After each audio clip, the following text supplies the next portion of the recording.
Hola, buenas tardes con todas y con todos. En nombre de la Facultad de Ciencias y Arte de la Comunicación, les damos la bienvenida al foro de pregrado de esta facultad, en el cual nos enfocaremos en la exposición de 2 tesis de pregrado llevadas a cabo por 2 de nuestros egresados. Este foro se lleva a cabo dentro del marco del Encuentro Anual de Investigación, Innovación y Creación 2021, organizado por esta Casa de Estudios.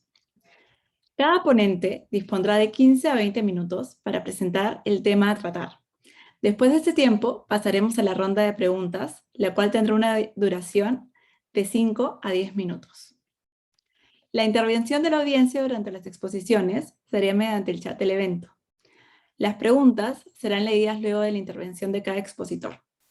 Durante este momento, también podrán participar alzando la mano. Los expositores de hoy, egresados de nuestra facultad, son los licenciados Yang-Guk Yoon Bendesú y Aran Martínez Montalvo. Yang-Guk Yoon es licenciado en periodismo y ha colaborado con el diario La República y suplementos de la revista Etiqueta Negra y el dominical del Diario del Comercio. Además, ha colaborado en servicios editoriales para la producción de publicaciones de instituciones públicas y privadas. Hasta hace poco, fue oficial de comunicación en la Asociación Latinoamericana de Instituciones Financieras para el Desarrollo, ALIDE. De la misma manera, ha sido finalista del Premio Nacional de Periodismo 2015. Además, cuenta con 5 años de experiencia en comunicación institucional. Su exposición se basará en su tesis de licenciatura denominada La construcción de un género, una lectura de El año de la barbarie de 1969 de Guillermo Thorndike y su aporte al periodismo narrativo en el Perú. Bienvenido, licenciado Yoon. Por otro lado, Aran Martínez Montalvo, licenciado en Comunicación para el Desarrollo, cuenta además con una especialización en Disruptive Strategy por la Harvard Business School. Actualmente, se desempeña como Program and Content Lead en Kinedo, una app de e-learning para padres y madres que aterriza la ciencia de la primera infancia en actividades, clases y contenido práctico. Lleva 4 años trabajando en el diseño y evaluación de proyectos de desarrollo infantil temprano, aplicando la ciencia conductual, el diseño de servicios y políticas públicas basadas en la evidencia y las estrategias digitales de aprendizaje. Además, ha trabajado en Aporta, Laboratorio de Impacto Social del Grupo Breca y en Care Perú. Su exposición se basará en su tesis de licenciatura denominada Visibilización y reconocimiento público de la trata de personas en Puerto Maldonado, criterios comunicativos y modelos culturales en la modificación de la percepción sobre el delito de trata de personas y sus víctimas. Bienvenido, licenciado Martínez. En esta ocasión, comenzará la exposición el ingresado Yang-Guk Yoon Bendesú. Adelante, licenciado. Hola, buenas tardes con todos. Gracias por invitarme a participar en el foro. Como ya lo adelantaron, mi exposición va a ser sobre mi tesis de licenciatura, que es acerca de un libro del escritor periodista peruano Guillermo Thorndike. Entonces voy a compartir pantalla. Ya. Listo. Como lo ven ahí, como lo ven ahí, ese es el tema de la tesis. Entonces vamos a comenzar con la exposición. Primero, quiero hablar un poco de cómo surgió la idea, porque creo que es importante para los estudiantes un poco conocer el proceso que hubo detrás de la tesis. La idea debió surgir en el curso de seminario de tesis, que hay 2 cursos de ese tipo en la facultad. Sin embargo, no ocurrió de esa manera, sino que la realicé algún tiempo después. Digo sin embargo porque si hubiera realizado la tesis en el curso de seminario, hubiera podido terminarla mucho antes, ¿no?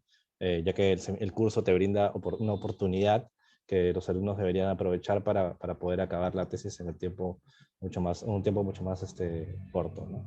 La tesis parte de un interés personal, que es mi interés por el género del periodismo literario, que es un género periodístico que abordamos en algunos cursos de la facultad como periodismo interpretativo y periodismo cultural. Para mí el género era siempre muy interesante, muy atractivo por la forma como los autores que lo desarrollaban utilizaban recursos literarios, técnicas literarias para la escritura de textos sobre hechos reales de periodismo, ¿no? Para mí era interesante porque yo observaba que esos textos te permitían un abordaje que generaba empatía, un abordaje más cercano con los temas, ¿no? Y siempre me llamó la atención.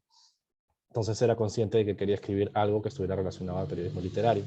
Conversando con mi asesor y con otros profesores de la facultad, fue que llegué al autor Guillermo Sondeik, ¿no? Que es un autor peruano que, de hecho, es más conocido por haber sido un periodista que fundó muchos medios, entre ellos el diario Correo, el diario La República, Ojo, entre otros, y también porque ha sido, en su última etapa de vida, fue un periodista bastante polémico, porque estuvo vinculado a algunos programas que estuvieron en la etapa fujimorista, ¿no? Entonces fue un autor bastante polémico. Sin embargo, su propuesta de libresca no ha sido suficientemente estudiada, menos aún desde la perspectiva del periodismo literario. Y a mí me pareció interesante que, siendo el periodismo literario algo que a mí me llamaba tanto en la universidad, y siendo Sondheim un autor peruano que tenía tantos libros del género, me llamó la atención que yo no lo conocía, ¿no? No lo conocía en esa faceta. Entonces dije, aquí hay un problema y creo que sería interesante investigar un poco más de la obra de este autor, viendo la perspectiva del periodismo literario, ¿no? Sobre todo porque hay otros autores de su generación o más o menos coetáneos a él en América Latina, que sí son mucho más conocidos, ¿no? Y que son referentes para cualquier estudiante que esté interesado en el periodismo literario, ¿no? Como Rodolfo Walsh, como Gabriel García Márquez, etcétera, ¿no? Entonces tenía que elegir un objeto de estudio, ¿no? Para desarrollar la tesis, y de entre todo estuve revisando la obra, ¿no? Para ver un poco cuál de sus libros tenía algún tipo de relación con el género, y llegué a este libro, El año de la barbarie, del año 1969. Este libro narra el conflicto que hubo entre actores políticos en el año 1932, entre el Partido Aprista y el gobierno de Luis Sánchez Cerro. Específicamente se centra en la Revolución Aprista de Trujillo del año 1932, pero narra todo el contexto político de polarización que hubo en la época, ¿no? Elegí este libro porque después de haberlo revisado y haber revisado otros libros de Sondheim, me di cuenta que este libro presentaba las técnicas de periodismo literario que yo, por mi lectura de otros autores y los cursos, talleres que había llevado, más o menos conocía, ¿no? Entonces dije, este libro es interesante. Además, se trata de un libro que se publicó en el año 1969, es decir, 3 años después del clásico de Truman Capote, A Sangre Fría, ¿no? Que es un libro referente para el género, ¿no? Y también es más o menos la misma época en la que Gabriel García Márquez hace su obra periodística, ¿no? Que es una obra periodística que se desarrolla en el género del periodismo literario, ¿no? Ahí tenemos ejemplos como Relato de un náufrago, ¿no? Entonces, bueno, me pareció que este libro cumplía con todo eso y que podía ser un objeto de estudio interesante.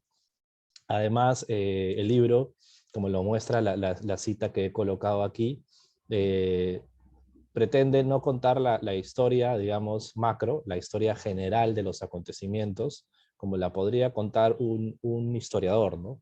O como la podría contar una aproximación más de ese tipo, ¿no?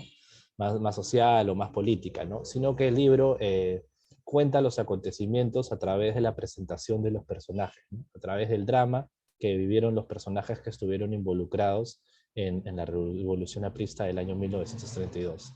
Y en ese sentido el libro hace una conexión adicional con el libro, con el periodismo literario, ya que es muy frecuente, ¿no?, que el género te muestre grandes acontecimientos a partir de narraciones particulares, ¿no? A través de la dramatización de las historias de personas corrientes, te cuenta acontecimientos, este tipo de acontecimientos, ¿no?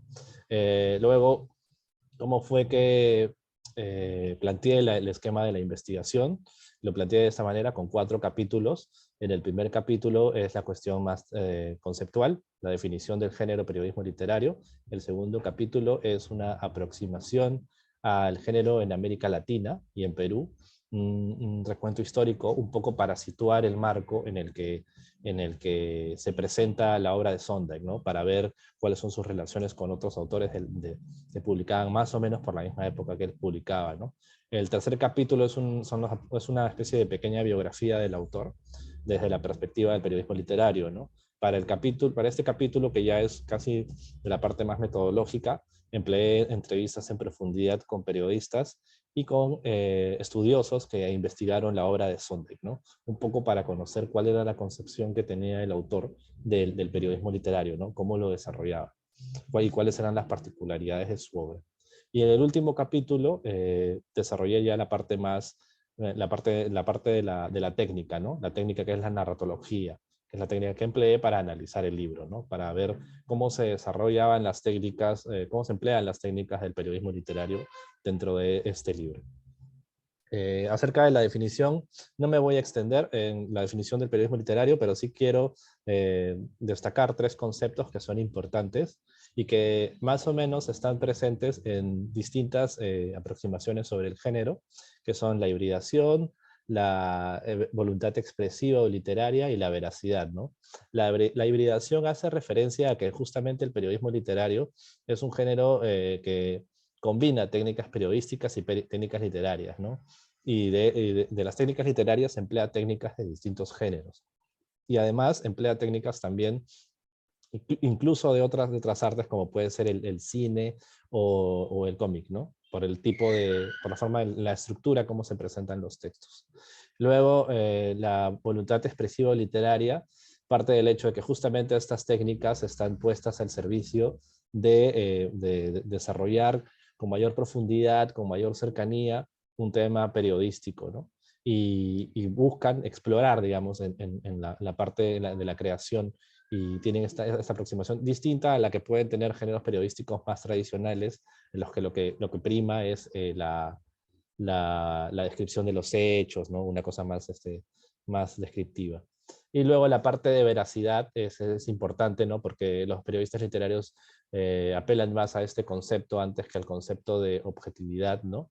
Justamente porque el concepto de objetividad es problemático, ¿no? Es un concepto bastante cuestionado, ¿no? Y ellos proponen que en contraposición al concepto de objetividad, que no es alcanzable, proponen el concepto de la veracidad, ¿no? Que es digamos, el compromiso del autor por tratar de contar los hechos de la forma más fiel posible a cómo sucedieron, ¿no? O sea, los autores son más conscientes de que el periodismo es subjetivo, ¿no? Y narran desde esa subjetividad, siendo conscientes de eso, pero con ese compromiso, digamos, de tratar de ser lo más fieles posibles a los hechos, ¿no? Aquí hay algunos periodistas escritores de los que hablaba hace un momento, ¿no? Que publicaban más o menos en la misma época en la que estuvo publicando Sondheim su obra, y que son autores que de hecho sí son reconocidos en distintas antologías o aproximaciones al género, ¿no? Esto es importante porque Sondheim, a diferencia de ellos, no es reconocido en estas antologías e investigaciones, pese a que el autor sí es un periodista literario y a que tiene una obra voluminosa, ¿no? Una obra considerable e importante en la materia, ¿no? Aquí tenemos autores clásicos, ¿no? Como Gabriel García Márquez, Rodolfo Walsh, Elena Poniatowska o Tomás Eloy Martínez, ¿no? De hecho, cualquier estudiante de periodismo que se interesa por el periodismo literario los conoce, ¿no? Y son autores referentes, y estos libros que indico aquí son como los libros fundacionales del género en América Latina, ¿no? Luego, acerca de las particularidades del periodismo de Guillermo Sondheim, como lo dije hace un momento, conversé con distintos periodistas y estudiosos de su obra, para conocer más o menos cómo era que él concebía el periodismo literario, ¿no? Y una definición que me llamó bastante la atención es esta, ¿no? Que dice: siempre entendió el periodismo como literatura. El lenguaje periodístico y el lenguaje literario, si bien eran diferentes, eran parte de un mismo género, que era la literatura. Entonces, cuando Guillermo Sondic hace periodismo, hace literatura, ¿no? Este concepto, esta concepción del periodismo como literatura es interesante porque hay una coincidencia, ¿no?, entre el periodismo y la literatura, que ambos son géneros que emplean la palabra, digamos, la palabra escrita, en este caso, para desarrollar las historias, ¿no? Y Sondheim era consciente de que la palabra era la herramienta del periodista, ¿no? Y por eso la utilizaba, digamos, de forma mucho más, exploraba más con el uso de la palabra para poder crear estos textos muy interesantes de periodismo literario, ¿no? Que es algo que ya no se ve mucho ahora, ¿no?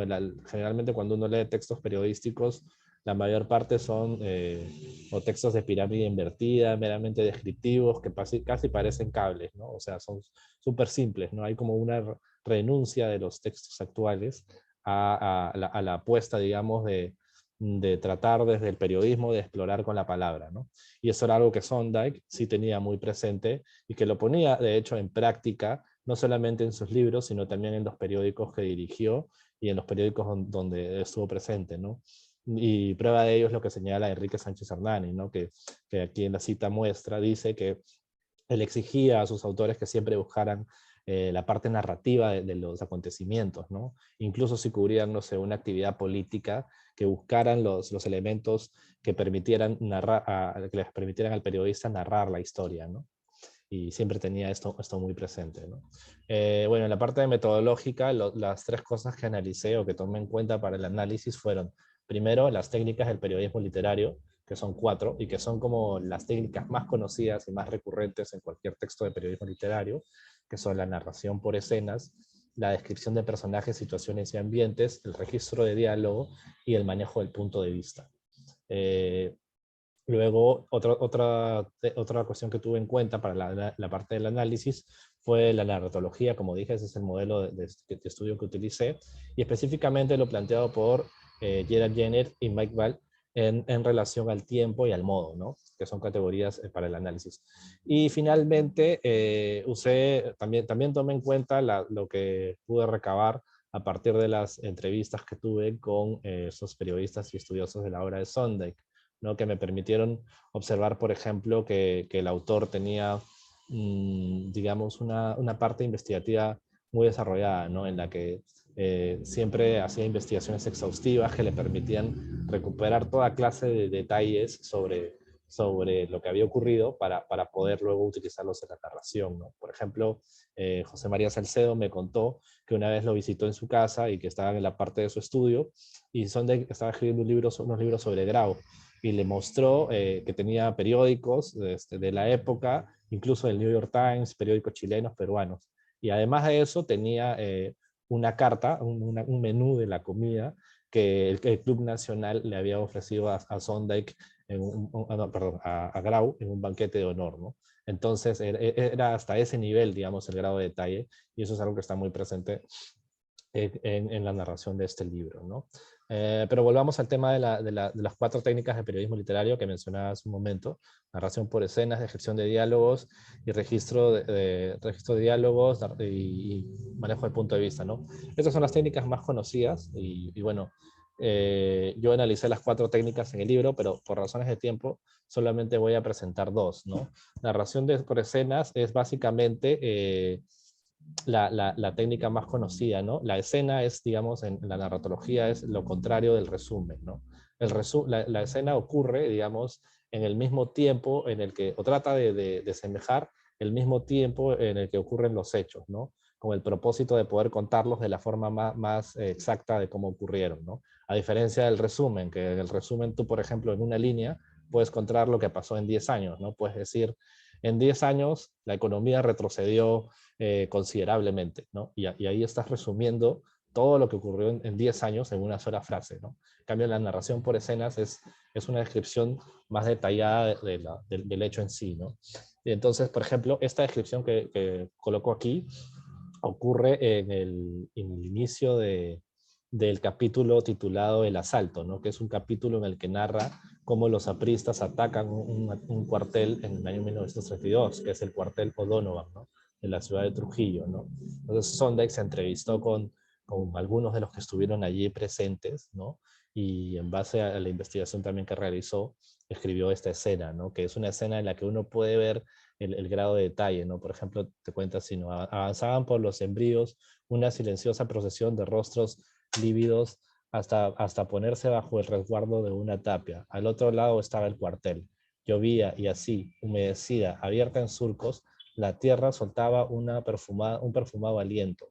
El cielo estaba encapotado. Quizá hubiera una ligera neblina antes del amanecer. Faltaban pocos minutos para las 2 de la mañana y los revolucionarios contenían la respiración, paralizados algunos, ya condenados a muerte a otros, adivinando todo lo que les esperaba en las horas siguientes, ¿no? Y bueno, de ahí presenta los personajes. Pero es muy interesante, ¿no? La narración, porque si bien es una narración descriptiva que habla de cosas concretas, también Sondheim incluye algunos detalles de su propia interpretación, ¿no? Por ejemplo, cuando dice, paralizados algunos, ya condenados a muerte otros, adivinando todo lo que les esperaba en las horas siguientes, ¿no? O sea, porque claro, muchos de los que estuvieron presentes en ese momento murieron, ¿no? Pero obviamente en ese momento todo eso es algo que todavía no había ocurrido, ¿no? Pero para, digamos, para darle eh, más intensidad a la escena, son de que incluye este clase de detalles, ¿no? Y bueno, esta es una escena. El libro tiene muchas escenas de este tipo, sobre todo en la parte a partir del capítulo 6 en adelante, ¿no? Si no me equivoco, tiene algo de 15 capítulos. Y bueno, el primer capítulo y luego a partir del 5 o 6 en adelante, la mayoría son narrados con escenas, ¿no?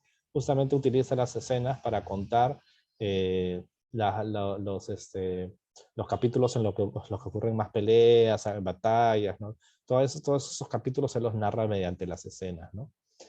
Luego, el manejo del punto de vista. El manejo del punto de vista es una técnica que le permite al periodista liberarse de la narración en tercera persona, ¿no? Que podría ser uno que no ha estado presente en los acontecimientos, ¿no? ¿Cómo lo haces? Es a través de entrevistas con los personajes. Eh, puedes narrar, digamos, desde la perspectiva de cada uno de los personajes, ¿no? Y con eso ganas dinamismo, ¿no? Hay un manejo, hay una narración usando el punto de vista de un personaje, pero en este caso la narración de punto de vista es múltiple, ¿no? Como vamos a ver a continuación, son varios personajes con los que habla Sondheim para poder construir esta escena. Eh, Luego, es interesante porque la escena te permite ver, digamos, un acontecimiento desde distintas perspectivas, ¿no?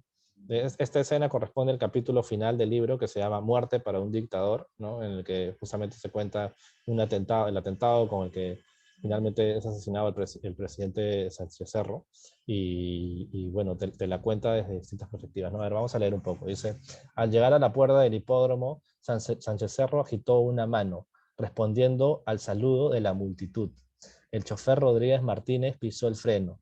Afuera, el alférez de la Guardia Republicana, Fortunato Bedoya, ordenó a sus 50 soldados que abrieran calle al automóvil del presidente. No fue fácil porque la muchedumbre estaba integrada en su mayoría por mujeres y niños. Abelardo Mendoza Leiva se infiltró entonces entre los soldados, corrió junto al automóvil como si quisiera estrechar la mano del dictador y disparó. Oí un tiro y me di vuelta. Oí un tiro y me di vuelta. Vi a un individuo prendido de la capota del auto disparando al presidente, declaró el alférez Bedoya, ¿no? Y entonces, bueno, como decía hace un momento, ahí hay varias perspectivas, ¿no? Primero está la perspectiva del chofer, luego está la perspectiva del alférez, la perspectiva de quien hace el atentado, ¿no? Entonces, todo ese capítulo es narrado desde varios puntos de vista de personas que estuvieron en el lugar del atentado, ¿no? Y en este caso es particularmente relevante el uso de la técnica del punto de vista, del cambio del punto de vista, porque de esa manera se puede a uno aproximar a un hecho, digamos, concreto desde distintas miradas, ¿no? en este caso, a un hecho que es de suma importancia, ¿no? Como es el atentado contra el presidente Sánchez Cerro, ¿no?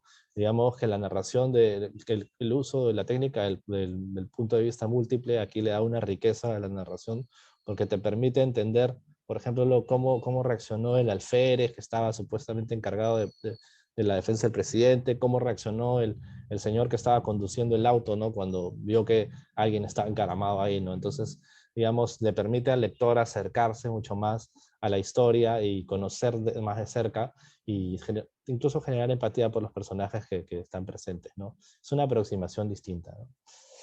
Y bueno, en base a toda la investigación que realicé, ¿no? He podido extraer algunas conclusiones, ¿no? Como que es el primer libro de periodismo literario de Guillermo Sondek. Luego tiene otros bueno, antes del libro también había publicado otros, pero digamos es el primero en el que usa estas técnicas de forma extensiva. Me refiero a las 4 técnicas de periodismo literario de las que hablaba hace un momento, ¿no? La narración por escenas, el registro de diálogo, etcétera, ¿no? Y luego es un libro que se publica en la misma época de los grandes fundadores del periodismo literario en América Latina, como son Tomás Eloy Martínez, Rodolfo Walsh, Elena Poniatowska, Gabriel García Márquez, ¿no? Y además es interesante porque coincide con ellos no solo en el uso de las técnicas, sino en el abordaje de un tema de violencia, ¿no? Era muy recurrente en la obra del periodismo literario de esa época desarrollar temas de violencia, ¿no? Ya sea violencia de los regímenes autoritarios, que en ese momento eran muchos en América Latina, o violencia de hechos, de dramas vivenciales de personas en la calle, ¿no? Era algo muy recurrente. Otra consideración es que el libro está escrito también en tercera persona, ¿no? Y solamente la primera persona, la declaración de intereses del autor está puesta en el prólogo, ¿no? Eso también era algo muy recurrente entre estos exponentes del periodismo literario. Entonces, sí se puede afirmar, ya que hay tantas coincidencias entre la obra, este libro de Sondike y el de otros autores fundacionales del género, y ya que se publicó por la misma época, sí se puede afirmar que es un libro, digamos, que pertenece y que debería ser considerado dentro de esta nómina de fundadores del periodismo literario de América Latina, ¿no? Luego es un libro que tiene 3 cosas, ¿no? Tiene, por un lado, el perfil periodístico, el perfil literario y el perfil histórico, ¿no? Ya que justamente es un libro que recrea hechos, y esto es interesante que sea un libro que recrea hechos históricos porque era una apuesta de Sondheim. Esto no lo mencioné hace un momento, pero a partir de las entrevistas y de la revisión de la obra, me di cuenta que casi la mayor parte de libros de Sondheim eran libros sobre temas históricos, ¿no? Que él era su aproximación al periodismo literario, o digamos, el uso que le daba al periodismo literario era para desarrollar temas históricos, ¿no? Luego es un libro periodístico, evidentemente, ¿no? Porque respeta, digamos, las cuestiones de veracidad. En su prólogo habla de Ya, cómo maneja. perdón que te corte, pero te quedan como 2 minutos. Ya justo estoy terminando. Ya, perfecto. Ok. Ahí presenta, ¿no? Digamos, cómo ha sido su investigación periodística, ¿no? Y el autor más o menos hace una declaración de que el libro intenta ser lo más fiel posible a los hechos. Y de hecho, durante el libro pone en reiteradas ocasiones, cuando el autor no es consciente de si los hechos que está contando son ciertos o no, lo plantea como hipótesis, ¿no? Hace ver, digamos, esa falta de información antes de afirmar. Y evidentemente también es un libro literario porque incluye toda esta exploración con las técnicas literarias, ¿no? Y es un libro que es representativo como de la propuesta de la obra de Sondheim, justamente porque se engarza dentro de esta mirada que él tiene de utilizar el periodismo literario para reconstruir hechos históricos. Finalmente, que esto es algo también recurrente en la obra de Sondheim y que es recurrente en el periodismo literario, es una obra que cuenta la historia general a partir del relato particular, ¿no? A partir del drama de los personajes que estuvieron envueltos en ese día en la revolución, no sé, ni siquiera de los apristas o de los militares, sino de campesinos, de personas que estaban ahí que no tuvieron directamente que no tuvieron directamente que ver con el conflicto. También cuenta esas experiencias, ¿no? Para reconstruir este hecho histórico, ¿no? Entonces esto es algo que es muy interesante y que le da otra perspectiva al libro, ¿no? Que lo enriquece bastante. Y eso es todo. Muchas gracias, licenciado Yun, por ilustrarnos la importancia de esta narrativa. Es un enfoque tan novedoso, ¿no? Y cómo este ha aportado al ejercicio del periodismo peruano mediante la puesta en valor de la obra de Thorndike, ¿no? Ha sido súper interesante poder escuchar las maneras en las que se han engranado los temas. Bueno, pasamos ahora con las preguntas del público. Voy a ver el chat o alguien que quiera levantar la mano. Ah, acá tenemos una pregunta, bueno, para Jungkook. A ver, ¿en dónde crees que se encuentra la frontera entre la literatura y el periodismo? ¿Existe un límite? Sí, ese es un tema muy interesante. Justamente el límite entre la literatura y el periodismo lo demarca la cuestión de la veracidad, ¿no? Eh, para Gabriel García Márquez, para diversos autores de periodismo literario, la veracidad es el elemento que diferencia una obra periodística de una obra literaria, ¿no? Si no hay esta pretensión, digamos, de ser lo más fiel posible en la narración, esa obra ya no deja de ser periodismo y se convierte en una obra literaria, ¿no?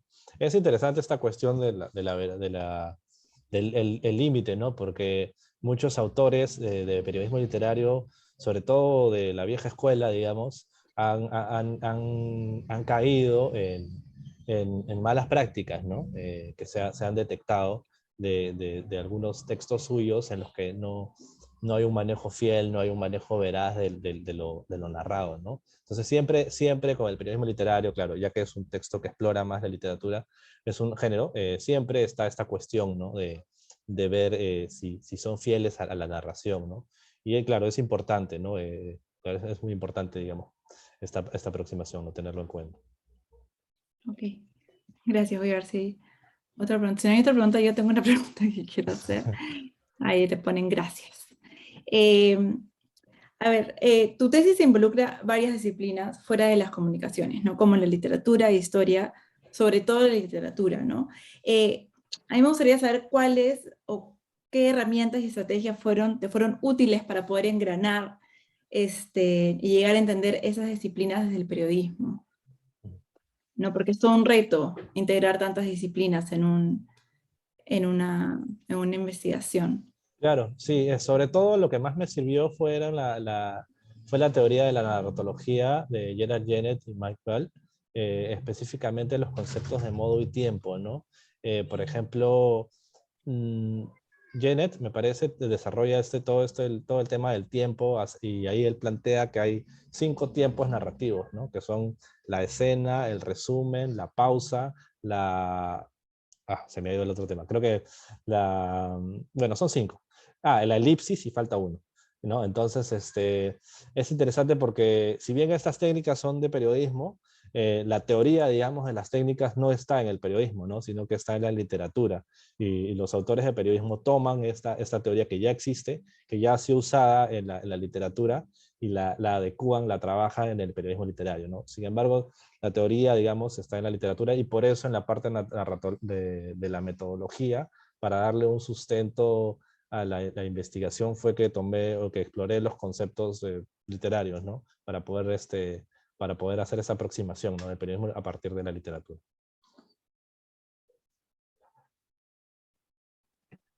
Estaba muteada. Perfecto, muchísimas gracias, licenciado Gracias. Yun. Se nos ha acabado el tiempo para las preguntas, pero muchas gracias por su intervención. Ahora pasamos con el licenciado Martínez a continuación. Licenciado, por favor. Gracias, Carolina. Ok, voy a presentar.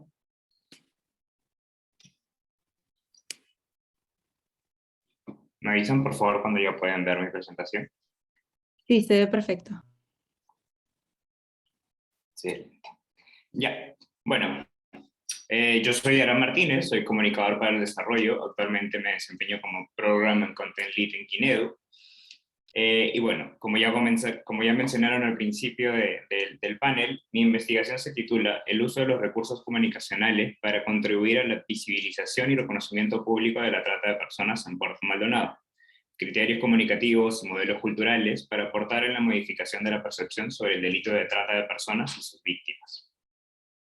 La trata de personas es un problema complejo que involucra diferentes perpetradores y diferentes modalidades. Entendemos como trata al delito de captar a una persona para esclavizarla y explotarla sexual y o laboralmente. El perfil de la víctima de trata de personas en el Perú y en Latinoamérica es generalmente el mismo. mujeres y niñas quienes en su condición de vulnerabilidad fueron captadas por la fuerza o con engaños para ser trasladadas lejos de su hogar de origen y ser convertidas en mercancías para el hombre. En el 2017 se reportaron 700 víctimas de trata de personas según la Policía Nacional del Perú. Según el Ministerio Público, fueron más de 1.300. Y aunque las bases de datos no coincidan una con la otra, la realidad es que existen. Existen mujeres y niñas que en este mismo momento están siendo esclavizadas y humilladas por hombres que pagan por beber o acostarse con ellas sin su consentimiento, en lugares como los prostíbulos del corredor minero de Madre de Dios. Tan solo en el primer semestre de este año, la Policía Nacional ha contabilizado ya 277 nuevos casos de este delito. El corredor minero de Madre de Dios se ubica dentro de distintos puntos en la carretera interoceánica. La Pampa, por ejemplo, se denomina la zona entre los kilómetros 98 y 115. La falta de regulación y ausencia de autoridades en estos lugares lo componen como un territorio sin ley, donde funcionan desde campamentos mineros ilegales e informales hasta establecimientos como el Embassy, Mi Sagitario, Papilón, el California, prostibares, donde mujeres son violadas todos los días por un precio. A solo unos kilómetros se encuentra la ciudad de Puerto Maldonado, ciudad principal de Madre de Dios, y que funciona como centro de abastecimiento para todo el corredor minero, en donde se compra agua, comidas y otros productos de primera necesidad para estas zonas. Ir y venir de este lugar es bastante sencillo, ni siquiera necesitas un documento de identidad, solamente necesitas subirte a uno de los colectivos, anunciar en qué kilómetro vas a bajar y ya estás. En el camino puedes ver una caseta de control policial, la cual usualmente está vacía. ¿Qué piensa la población de Puerto Maldonado sobre el delito de trata de personas? Un delito que pasa a solo unos cuantos kilómetros de sus hogares. ¿Qué se ha comunicado dentro de esta ciudad sobre este problema? Mi investigación tiene como objetivo principal analizar cómo 32 recursos comunicacionales que se utilizaron en Puerto Maldonado y fueron producidos por ONGs o instituciones sociales en el periodo del 2017 al 2018 y dirigidos a la población en general, visibilizaron la ocurrencia de trata de personas en la zona, presentaron la trata como un delito y contribuyeron o no a cambiar la percepción de la población sobre las víctimas de trata. Mi investigación entonces consta de 2 unidades de análisis. La primera corresponde a 32 recursos comunicacionales que fueron utilizados en Puerto Maldonado por estas ONGs e instituciones sociales en el marco de la lucha contra la trata de personas. En esta unidad de análisis buscamos describir el contenido de estos productos y qué discursos se encuentran insertos en los mensajes principales de cada uno de ellos. Para ello, se utilizó una matriz de análisis de contenido y una matriz de identificación de frames basadas en las teorías de la comunicación persuasiva y el marketing social. La segunda unidad de análisis es la percepción de la población de Puerto Maldonado sobre el delito de trata de personas. Para ello, se elaboraron 2 perfiles, utilizando como base el método de extremos y comunes, con el cual obtuvimos un perfil tipo 1, nuestro usuario extremo, que tiene conocimiento o acercamiento al problema de trata debido a su trabajo o formación profesional, como lo son autoridades locales, representantes de ONGs, instituciones sociales, periodistas locales. Y un perfil de tipo 2, nuestro usuario común, que tiene un potencial poder de agencia frente a la problemática, pero su exposición al tema afronta las barreras de un ciudadano de a pie, siendo estos representantes de gremios de transporte, docentes, miembros de la Iglesia Católica y representantes del comercio y turismo.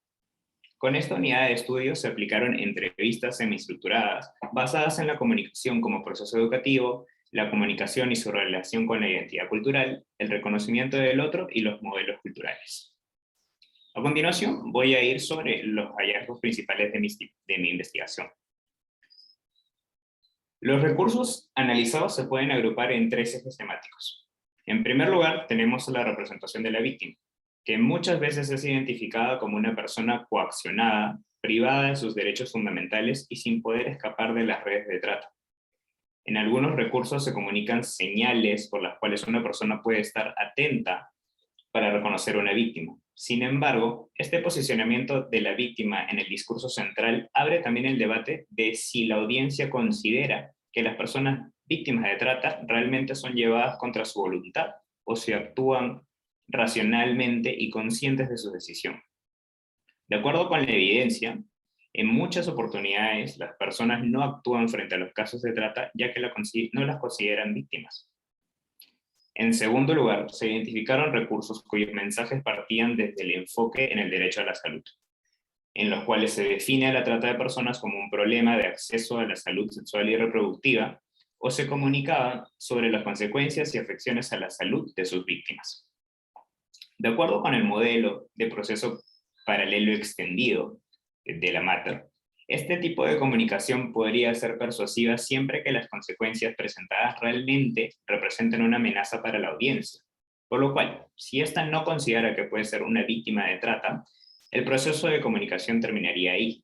Si por el contrario, este tipo de prácticas discursivas provocaran miedo en la audiencia, basándonos en The Triangle Model, este pasaría a evaluar las recomendaciones sugeridas. En los recursos como el video de la niña invisible de Promsex, el llamado a la acción no es claro, por lo cual nos dice la evidencia que para controlar el miedo, las personas recurrirían a la negación u otros mecanismos de defensa. Por último, varios de los recursos comunicacionales estudiados suelen presentar la vinculación entre la problemática de trata de personas y la minería ilegal. Incluso existe una campaña completa, cuyo objetivo principal parece haber sido ese. No todo lo que brilla es oro, de Promsek. En esta campaña, la definición de la trata de personas está siempre ligada a la actividad minera y la responsabiliza por habilitar las condiciones de impunidad en las que se da la explotación sexual y laboral en los campamentos mineros de Madre de Dios.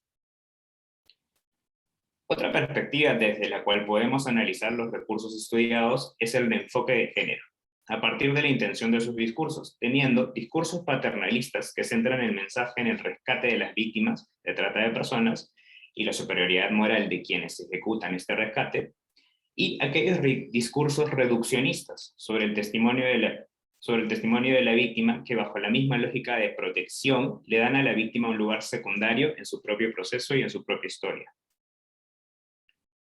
Los recursos estudiados también se pueden clasificar por discursos. Tenemos en primer lugar la trata de personas como un problema de salud y modelo de discurso. En este grupo se define el problema en base a las consecuencias a la salud física y mental de las víctimas de trata. Un ejemplo de ello es la cápsula del documental No más niñas invisibles, donde se incluye el testimonio de un médico obstetra que define un médico obstetra del Hospital Santa Rosa de Puerto Maldonado, quien habla sobre las condiciones de salubridad e higiene que sufren las víctimas de trata en los prostíbulos, así como las afecciones que su salud física ha adquirido. Por ejemplo, aquellas que han contraído VIH-Sida, infecciones respiratorias y hasta traumatismos por la violencia que pueden recibir en estos locales. Otro discurso inserto en los recursos comunicacionales estudiados es la trata como delito. Una de las formas más comunes de abordar la definición de trata, según los recursos comunicacionales estudiados, es la del delito penal. En esta se recalcan los signos de identificación del problema para conocimiento y alerta de la audiencia. Estos recursos buscan relacionar la trata de personas con el castigo penado por cárcel, tanto para los tratantes como para los cómplices y o testigos del delito.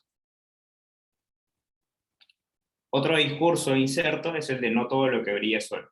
Se han observado en piezas gráficas, guías de talleres, spots audiovisuales y artículos de prensa donde hay tendencia a contextualizar el delito alrededor de la impunidad y la falta de regulación que existe actualmente en la actividad minera, calificada como ilegal dentro de la región Madre de Dios. Por ejemplo, en el documental Se necesitan víctimas. Durante los primeros 15 a 20 minutos, el contenido caracteriza la minería aluvial, es decir, de oro, en Madre de Dios como ilegal, informal y habilitadora de negocios ilícitos como los prostíbulos.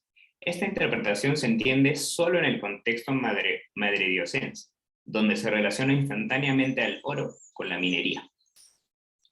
También tenemos el discurso de la esclava, el cual recurre a la emocionalidad para describir a la víctima de manera positiva o negativa. Por ejemplo, en la estructura narrativa del video La niña invisible, donde se coloca a la víctima de trata como alguien que no puede tomar decisiones sobre su propia vida, a la que nadie le hace caso y nadie le importa. se enfatiza en la esclavización y humillación para referirse a sus condiciones de vida, brindándole a la audiencia una imagen de desasosiego y que las víctimas son propiedades y objetos de consumo que los tratantes mantienen en tanto les son útiles. También tenemos un discurso sobre las medidas de precaución. En este se resalta que para no ser víctimas de trata de personas o para denunciarlo si es que eres testigo, existen diferentes acciones que podrías tomar. Estas en la mayoría son presentadas de golpe, como el de no entregues tu DNI, el cual es repetido en varios de los afiches y paneles que se colocan en la vía pública y en redes sociales o en campañas realizadas directamente en los centros de salud. Esto guarda relación con el proceso de captación de la víctima, ya que al disponer de su documento de identidad, estas personas no pueden escapar, no pueden acceder a ningún servicio como centro de salud, y si en caso se acercasen a un establecimiento de seguridad como una comisaría, no tendrían cómo identificarse para que les crean, atiendan o inicien un procedimiento. Por ejemplo, el panel que tenemos enfrente es uno de los paneles principales en una de las avenidas principales de Puerto Maldonado, donde literalmente nos dicen, Madre de Dios le dice no a la trata de personas, y se puede ver en uno de los textos insertos, tu DNI es tu identidad, no entregues a nadie. Otros mensajes en esta misma categoría del uso de medidas de precaución también hablan sobre la línea de ayuda, en las cuales está la línea exclusiva, que es el 1818 para casos de trata, y la línea 100, que es para casos de violencia familiar y sexual. Ahora pasemos a los hallazgos que encontramos en la población. En la población he definido los hallazgos de investigación como modelos culturales. Modelos culturales son todos aquellos coincidencias en las intervenciones y en las intervenciones y conversaciones que tuve con distintos actores dentro de Puerto Maldonado, que ya no se comportan como un modelo mental. Un modelo mental es lo que una sola persona piensa sobre algo en específico. Un modelo cultural se comporta como un grupo de personas están de acuerdo en que una situación se da de tal manera. Yo he encontrado a partir de mi investigación los siguientes modelos culturales. El primero es el que la minería aquí, siendo aquí Puerto Maldonado, es distinta.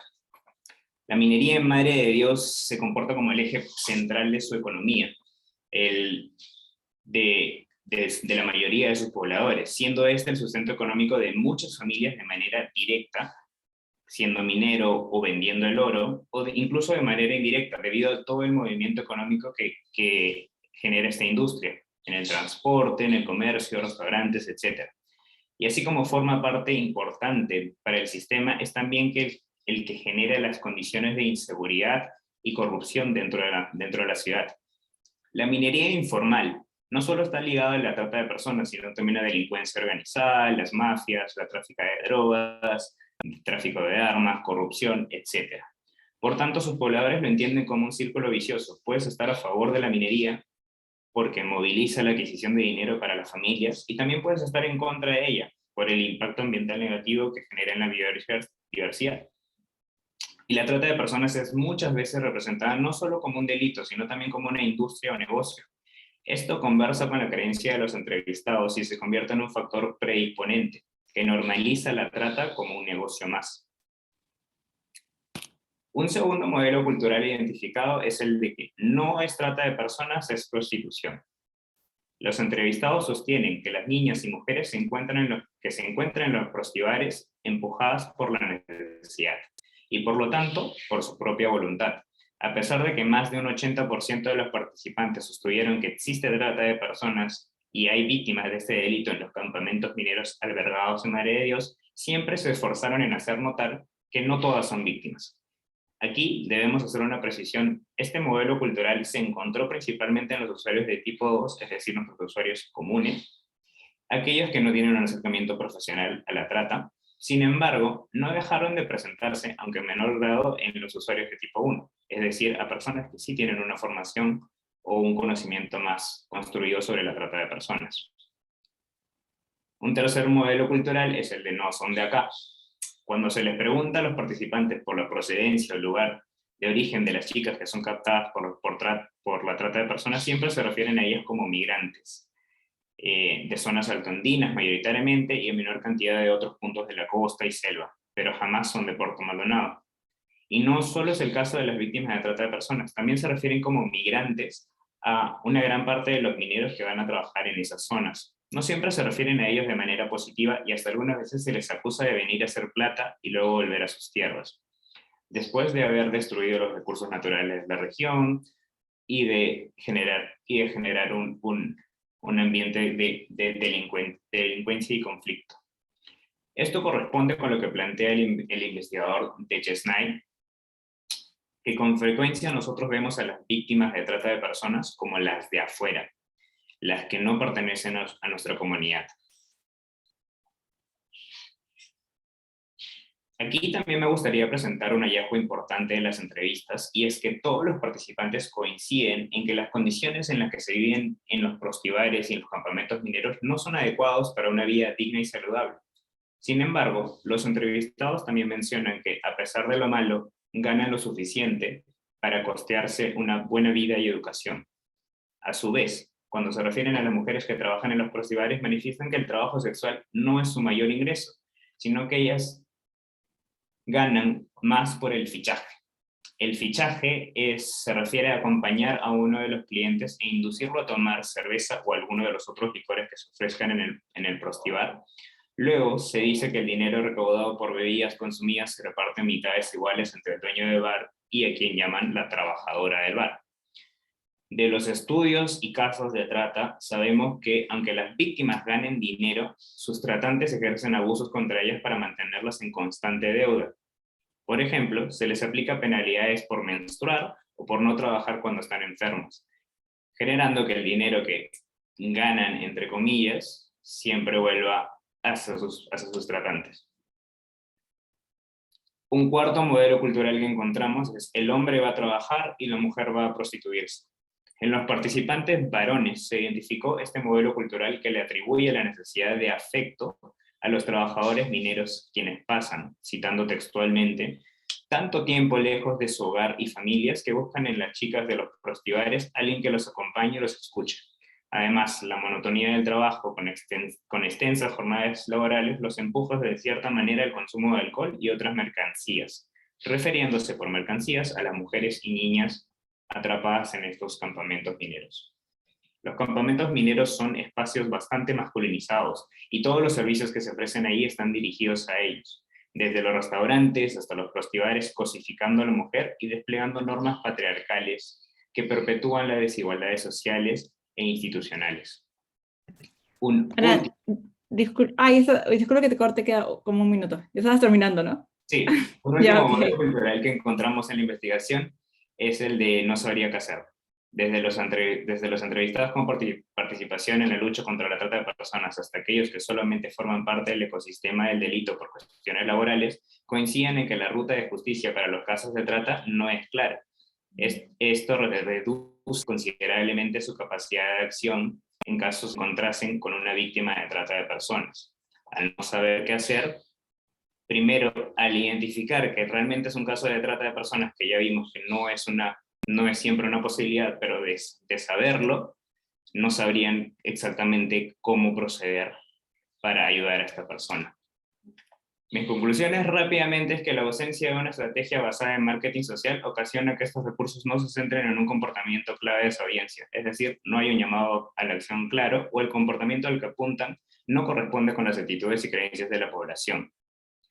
Basado en la teoría de los frames, también se ha identificado que los discursos que están insertos dentro de estos recursos comunicacionales no contribuyen a modificar comportamientos y romper estereotipos alrededor de la trata de personas. En su lugar, se encuentran frames que definen el problema donde la audiencia no lo percibe, que levantan juicios morales que refuerzan estereotipos y que sugieren remedios que no concuerdan con la capacidad de acción de la audiencia. Y por último, basado en las entrevistas, se identificaron modelos culturales que interfieren con la visibilización y reconocimiento público de la trata de personas, por lo cual los pobladores de Puerto Maldonado justifican la presencia de niñas y adolescentes en los prostibares, se muestran indiferentes frente a la problemática, sostienen creencias que validan la opresión de género y polarizan la situación de las víctimas que, en el caso de aceptar que existe trata, no tendrían claridad sobre su capacidad de agencia y la ruta de justicia a la que deberían seguir. Gracias.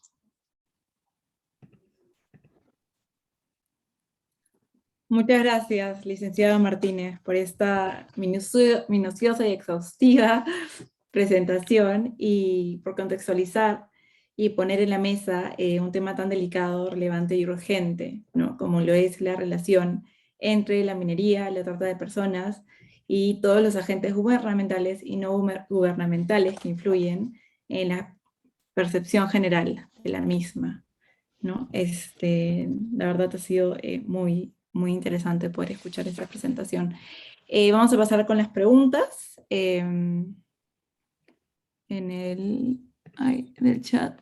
A ver, acá hay una pregunta, dice, ¿hasta qué punto el miedo del que hablas podría cambiar el hecho de que las personas que son víctimas de la trata sean visibilizadas como tal, o como tales? ¿Hasta qué punto el miedo del que hablas podría cambiar el hecho de que las personas que son víctimas de trata sean visibilizadas como tal? ¿Te refieres a la parte en la que ciertos recursos comunicacionales usan el miedo como estrategia de persuadir a la población o a no caer, entre comillas, no caer en las redes de trata o si verlas, denunciar? Lo que nos dice la teoría es que para que exista para que la audiencia responda a este miedo, o sea, el discurso es claro, que te ponen la amenaza frente a ti, pero la audiencia no tiene los factores predisponentes para aceptar ese miedo. De hecho, la audiencia, de acuerdo a las entrevistas y lo que he recogido a través de mi investigación, no percibe en estos mensajes una amenaza, porque las víctimas no suelen ser de Puerto Maldonado, porque la mayoría no son víctimas, sino que van a trabajar voluntariamente a esos lugares, y porque de una u otra manera ellos ya han justificado que la trata de personas pasa. Entonces, el miedo, dentro de dentro de estas campañas, dentro de esos spots y todos los recursos que han utilizado, no es un buen conductor para la comunicación persuasiva en este caso. La audiencia consume esos recursos comunicativos. Sí. No lo puse dentro de mi investigación, pero dentro de mi trabajo me aseguré que los recursos, porque en verdad se han diseñado distintos, más allá de los 32 recursos que yo estudié, se han diseñado muchos más productos comunicacionales sobre trata de personas, no solamente en Puerto Maldonado, sino en todo el país. Me aseguré de que los que seleccioné para mi investigación hayan pasado por los canales de comunicación masiva para estos públicos, y algunos fueron diseñados para impactar directamente a estas personas, como los talleres a los profesores, los talleres a los policías, los talleres al personal de salud. De hecho, parte importante de mi investigación también está a través de Radio Madre de Dios, que es la radio más popular dentro de Puerto Maldonado, y también ellos forman parte del grupo multisectorial contra la trata de personas en Puerto Maldonado. Es decir, sí intenté hacer ese cruce entre los recursos estudiados y la población que los consume. Muchas gracias, licenciado. Lamentablemente ya no tenemos más tiempo para preguntas. Yo tenía una pregunta, pero te la voy a hacer por mail. Pero bueno, como se evidencia mediante estas dos ponencias, ¿no? A ver, el investigar en comunicaciones va mucho más allá de la disciplina en sí, ¿no? Esa es una rama que nos reta y cuyos límites se expanden constantemente, ¿no? Eso es lo que hemos visto, por así decirlo, muy concretamente en estas dos ponencias, ¿no? La investigación no es estática, nos llama a confrontarla, y por ende resulta muy gratificante contribuir a ella con un nuevo conocimiento, con nuevas teorías, y así formar parte de esa gran comunidad de investigadores que tenemos en nuestra universidad, ¿no? Que por suerte la tenemos, por suerte tenemos la oportunidad de tener estos foros, esas oportunidades de compartir conocimiento y ver hacia dónde estamos yendo, ¿no? Como facultad y como investigadores. Bueno, para terminar, en nombre de la Facultad de Ciencias y Artes de la Comunicación, le damos muchas gracias a los ponentes por esta importante participación y invitamos a todas y a todos los asistentes a seguir los demás foros y ponencias de este Encuentro Anual de Investigación, Innovación y Creación 2021. Muchísimas gracias.